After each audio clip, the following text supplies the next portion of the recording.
Are you ready to walk just like John? I know that many people know director Teresa Johnson. And I thought to myself on my drive here this morning that I had better go ahead and say the truth about what I really know about Miss Johnson.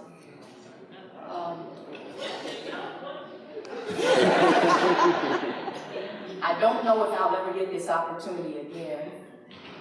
Many people don't know this, and I am a grand recipient of grace. Yes. Every walk of my life has been filled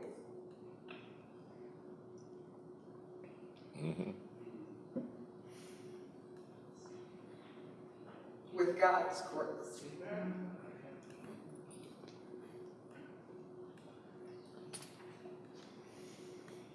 When I relocated here some years ago, 1 year to the very day my mom passed away, and I was just as lost and hopeless as you could imagine one person could get. And I decided that I would stay here in the city of Kalamazoo. And I did, and I was worshiping at a church, and Teresa and her husband, Uncle Ty, approached me and gave me an opportunity of a lifetime. And the opportunity was to live with them. And they provided for me. And I know you hear that often, but when I say provided for me, I didn't pay rent. I didn't buy groceries. I didn't have any of those responsibilities. I had just begun to gain my bearings as a young lady, and without a mom, without real direction. And they just loved me unconditionally. And till this day, I've never heard her or them speak of it to anybody else. They just continue to love me and support me. And that's part of the reason that she's here. And I don't take that lightly. She has become her husband and her family, the loves of my life, and I do my best to make her proud and to let her know that I am grateful for everything that they have done for me. And so I know we gave the choir a round of applause, and you all are amazing. But I hope that we can use just a few more seconds of my time to give some to Miss Teresa Williams, to stand before you and maybe even make a little history as one of the women to stand at the convocation in observance of Dr. King here at the renowned Kalamazoo College. It is an opportunity that I don't take lightly, nor is it one that I will soon forget. I've had the opportunity to attend at least 6 convocations as an implant to the city of Kalamazoo. And I've heard some very dynamic speakers here on this platform. And then as a person of faith, I would be remiss if I did not say that today is not a happenstance after all. That nothing about Aura's life has been or will be just a coincidence. That this moment was set in motion from the beginning of time. That I have been in orchestra with God. And that today I am charged to say something here on this platform that is altogether different. And perhaps that's never been said before. And so opportunity granted, opportunity accepted. Let me address something that popped into my head maybe Thursday or Friday of this week. And I really want to say this to those of us who have lost sight of our dreams. 5 years ago, I had the privilege of standing at this very platform as a presenter at the same convocation by way of spoken word. And as I stood to this very platform and gazed out into the audience, I said, God, I'd like to come back. And 5 years later, here we are. Now, the thing is, as I spoke it, I believed it, and somehow down through the years, knowingly and unknowingly, I've been preparing for this very moment. Faith. As a matter of fact, as a young girl, the speeches and the rhetoric of Dr. King were one of my favorite pastimes. I'd always been very captivated at his dynamism, at the power from which he seemed to deliver every single speech, at his skill and use of words. I was always captivated by everything that he said. But what captivated me most about Dr. King was his faith. He had the audacity to think and to dream about things that we wouldn't dare think about in a room by ourselves. His faith. And one of the things that I appreciate is that Dr. King always spoke from his faith, about his faith, to his faith, at a time when that was not popular. What a courageous man. And so I'd like to think today that I am no different. That truly I'd love to speak with you about matters in the world on a flowery bed of ease. But that's just not the case. I don't want to lull you into a false sense of security. But I have, however, come today to address some salient issues that are inextricably linked to our place of promise as mankind. And I want to be clear and careful and fair when I say that if you have come to hear a message focused on any divisive tools that so many of us have already fallen victim to, you will be sorely disappointed this morning. I would just as well use my time with you today to kill as many sacred cows and to bridge as many gaps as possible. So nevertheless, here we are, decades from Dr. King's famous I Have a Dream speech. And listen, as great are the strides made, and as good of progress as we have made down through the years, we are still ill-equipped to step into our place of promise. Ill-equipped when we will march and riot that a black man was killed by a white man and not lift a finger when the black man destroys his own. Yes, we are ill-equipped when self-acclaimed Christians find a voice and an audience on Facebook and social media sites advocating for racism and segregation, and yet they profess to believe and agree with biblical truths. That, my friends, would be called an illogical contradiction. We are ill-equipped. We are ill-equipped when black men who graduate from Kalamazoo public schools fall in a 20 to 30% lower category than any other demographic group, and we say that number is just not significant enough unless your child is in that 20 to 30%. Lest we think that way. We are ill-equipped when we accept disobedience from our children while they are wearing the rent. We are ill-equipped, and I want to be very clear, when we as human beings would rather put a coat on our dog before we put a coat on the backs of our fellow man. We are ill-equipped when in the privacy of our homes we perpetuate racism undercover when we think that we're using those words to describe those people and nobody will know about it.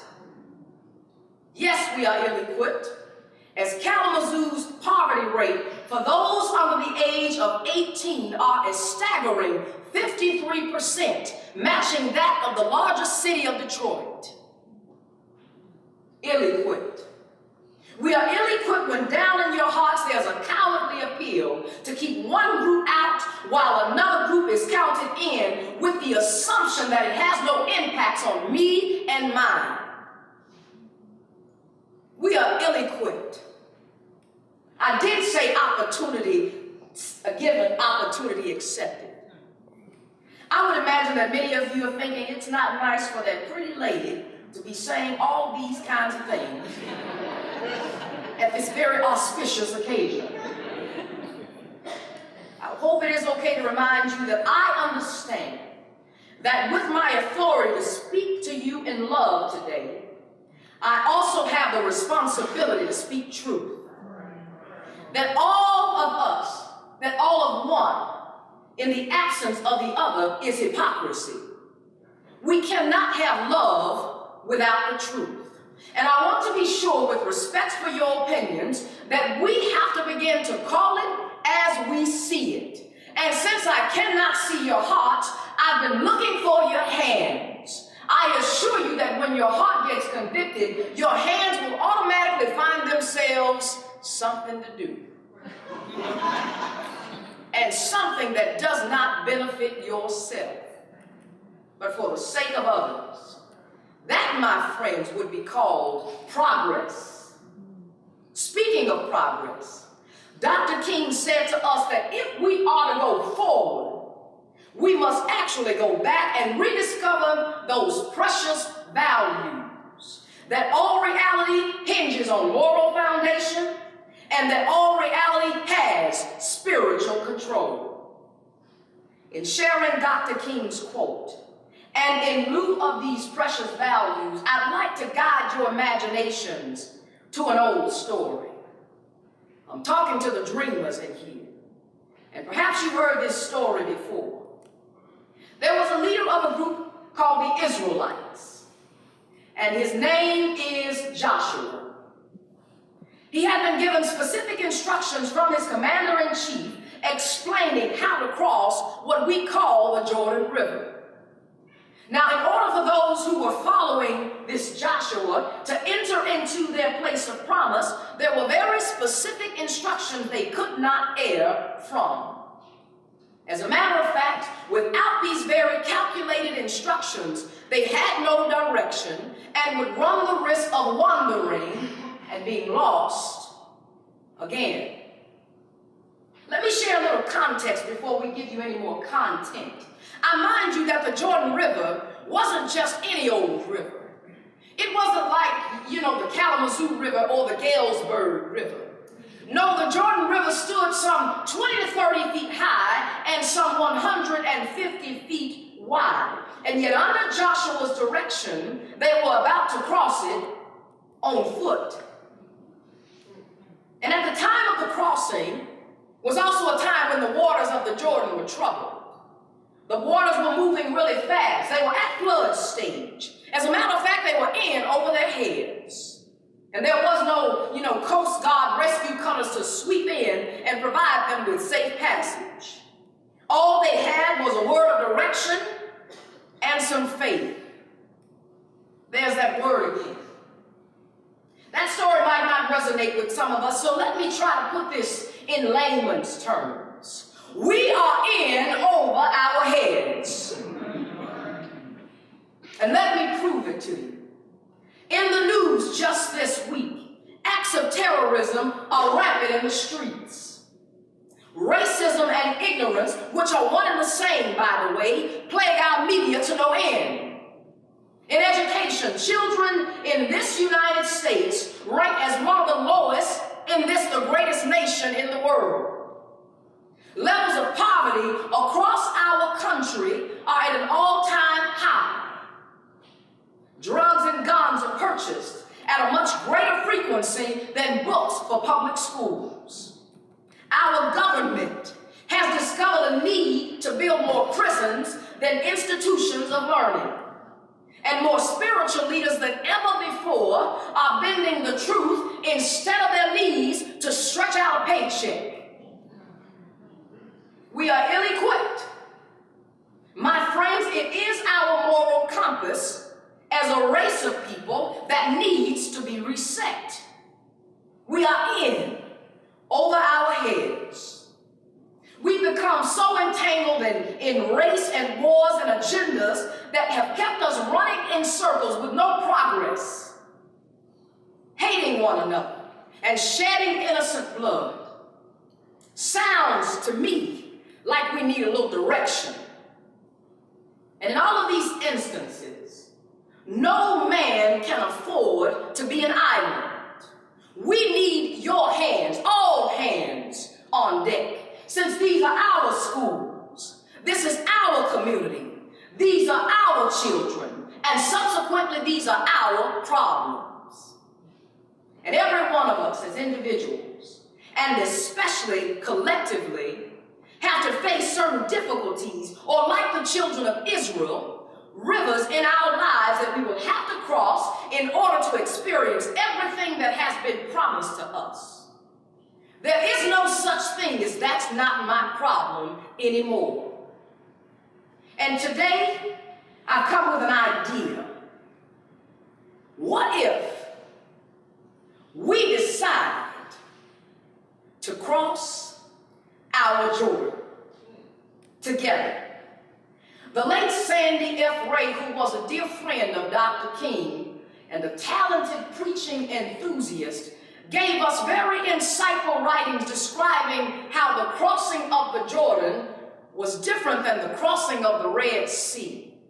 Now that may not sound like much, but if we are to explore this idea of crossing the Jordan, that means a lot. You see, Reverend Ray explains the victory that we are on the cusp of would not fundamentally be a military one, but a spiritual one. In other words, the Red Sea was a military victory, but the Jordan would be a spiritual one. Stated plainly, the enemy, when crossing the Jordan, was not external, but it was an internal one. And it rings true for us today. In other words, the enemy was enemy. We have become our own enemy. Walking blindly, losing hope, floundering and groping in the floundering of churches, associations and councils, committees and conventions, as if waiting on a Dr. King or a Joshua to come in and rescue us and somehow make everything all right. I tell you, we have gotten in over our heads. And for years we have blamed one group or the other for so long that now we only have ourselves to blame. We've run out of ways and reasons to point our fingers. While I have your attention, let me go ahead and make an appeal to one of your senses. That since this represents some of us, it is high time that we stop looking out of the window and start looking in the mirror. It is time for action. I've been looking in the mirror, and so what I've decided today is that I would come to cross the Jordan with you. That we wouldn't do this alone. And I'm actually kind of curious. Just what did you come here today for? Did you come to hear, just another speech that moves you from your seat to your car back here next year to hear, another one? Or did you come to do something? Like, cross a Jordan. And you may be saying, for what? Here is how that question translates. I'm barely taking care of myself. I'm afraid. I don't want to get my hair or my suit coat or my ego or my pride wet. I don't want to be seen with the likes of them. I would just as well stay on shore at the banks, me and mine. Funny thing is, one of the huge lessons that I have learned is that nothing really happens while you're standing safely on the riverbanks. Ask the sick man at the pool of Bethesda. Nothing profound happens when you're standing on the riverbanks. No miracles take place. Nobody gets rescued. As a matter of fact, mistakes are actually marked as futile while you're standing on the riverbanks. No messages are communicated. Politics will be business as usual. And no memories are created while you find yourself standing safely on the riverbanks, waiting on the change that you are actually supposed to initiate. Nothing ever really happens happens. The other thing I have noticed is that many people spend their entire lives standing safely on the banks of some river. Translation number 2. My mother stood on the banks of the river for 50 years, and so I want to stand like my mother did. I want to stand just like my father did. Or the most one used is, I didn't even know I could cross. They told me I had to stay right here. Sounds like we need a little direction. And in all of this, we still wonder why things are not changing. Why it seems we are not going forward, but instead we are going backwards. Wondering why we don't have more leaders of integrity. Why we don't have people who will speak up for injustices out loud. Why our neighborhoods look the way that they do. Well, I've got a public service announcement. The reason that all of these miracles you seek, that all of the progress and the messages, all of the things that you've been waiting for have not showed up is because they're actually in the river. They're actually in the river. And so now I'm wondering if you're ready, to cross this Jordan. I hope it is okay that I encourage you to get off the banks. I read a quote a few days ago that said the best way to get on your feet is to get off your gluteus maximus. You understand? Because that would be the only way we can cross our Jordan. And some might still be trying to figure out, this crossing, Aura. Translation number 3. When we go ahead and get off the banks, we are reaching out to our fellow man to find out what it is that he or she has need of. We might even go and figure out who our neighbors are. That's a new idea. We might mentor a child that is not our own for the benefit of them only. We might find ourselves becoming the elected officials in the local and state government so we can make change in the national one. As we move forward, we might begin to declare that no man or woman in my city who wants help will go hungry tonight on my watch. These are the things that stand to happen when we get off the banks. My pastor and mentor has taught me the only thing we get to keep is that thing we give away. Maybe that appeals to the stingy people in here. We have no choice but to go ahead and cross the Jordan.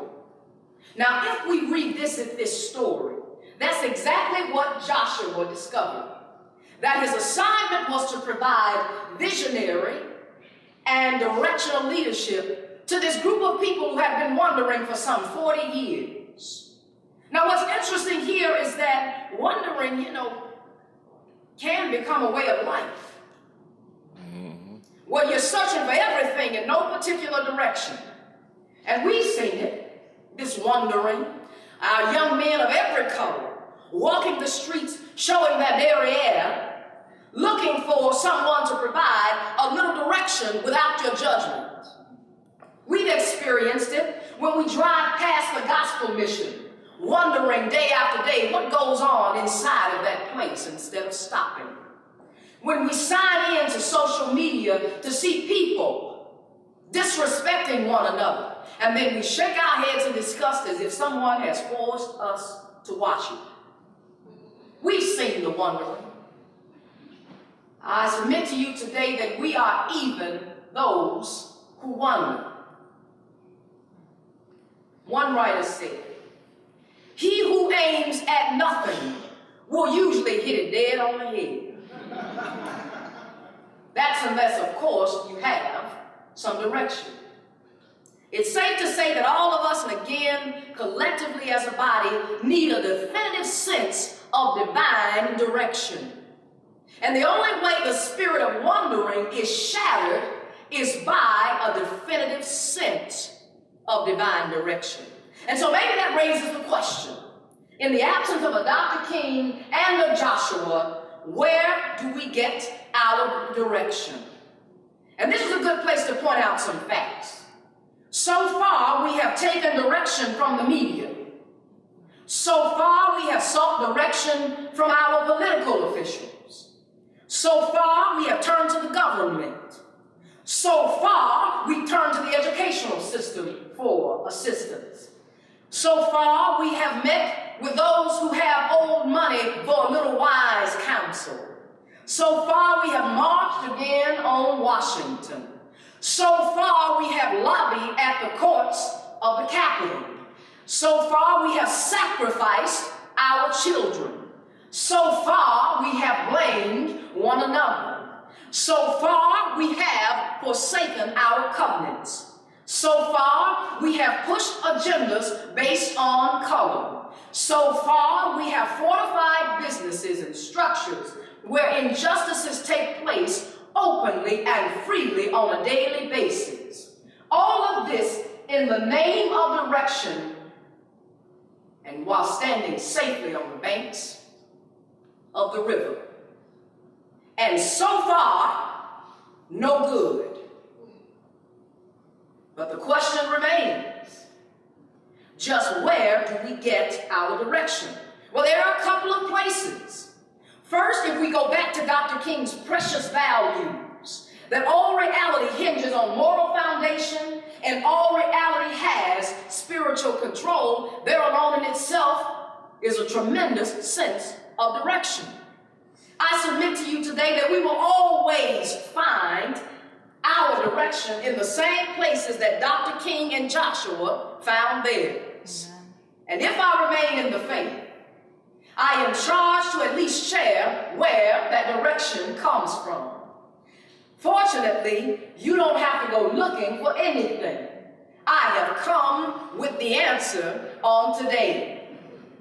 I have found in this book, from the voice that has also become my roadmap, a place that clarifies how we actually gain the direction that we've been seeking for so long. How we can discover those moral foundations and understand who has this spiritual control. And it reads a little something like this: in all your ways, acknowledge God, and He will direct our path. Amen.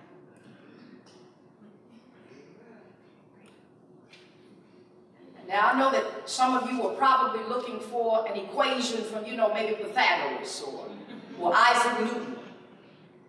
Maybe you were looking for, some scholarly journal or something from McGraw-Hill, because we are at an institution of higher learning.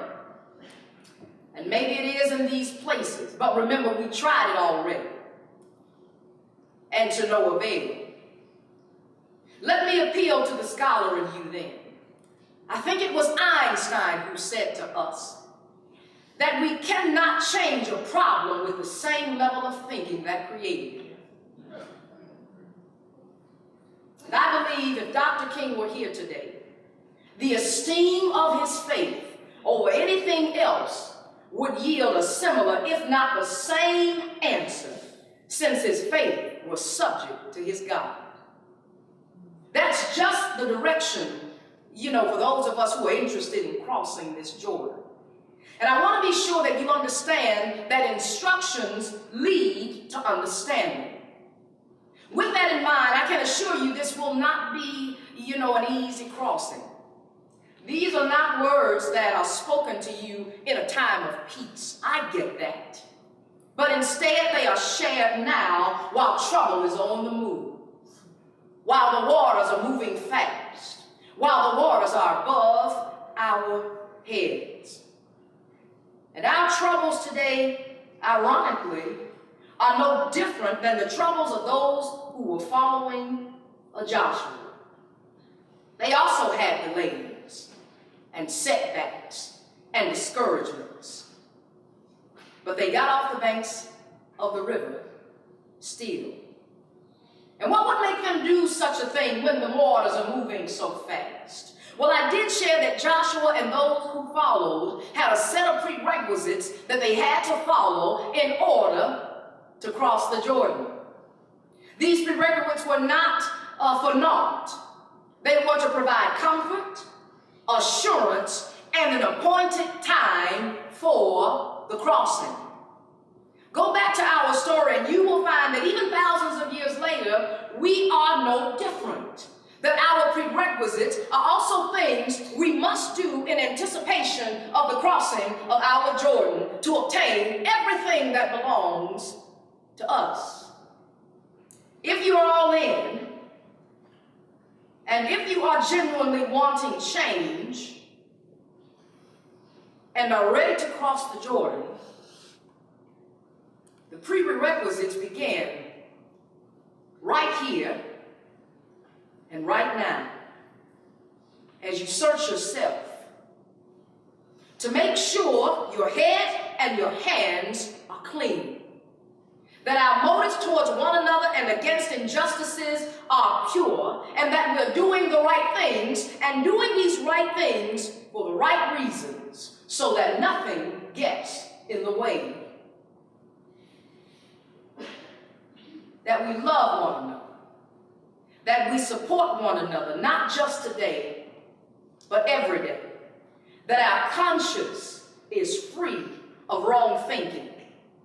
That our friend base is expanded to encompass those who look nothing like us, and that we include people rather than exclude them. That we believe in one another's potential, but that we also talk to one another from this same place. That we not think so highly of ourselves as to put another one down. Wherever did we get such tendencies? Just who do we think we are? If we find our hands in these places, I will assure you that the wounded can be bound up. The depressed can look up. The downtrodden can get up, and the confused can see their way up. This also means that our God can be glorified. Our communities can be edified. Our witness will be bona fide. Our identity clarified, and our lives electrified when we began to cross the Jordan. Acts of bravery, my friends, don't always take place out on the battlefield. They take place in your heart when you have the courage and the character with your intellect and your inclinations and, yes, your soul, by listening to its clean, clear voice of direction instead of following the muddy messages of a very timid world. And rest assured, these prerequisites are subject to challenge some of your friendships. They are subject to bind bias and prejudice that you hold. They are subject to keep you up at night, since you'll be building and creating and designing ideas and ideals, structures and ways of thinking and existing and coexisting that cause amazing things to happen on the campus of Kalamazoo College, in the city of Kalamazoo, in the state of Michigan, in these great United States, and across the world. That's my prerequisite, meeting my faith in preparation for my crossing. We must take the proverbial hammer of our personal obedience and shatter this spirit of wandering through definitive and a sense of defined direction.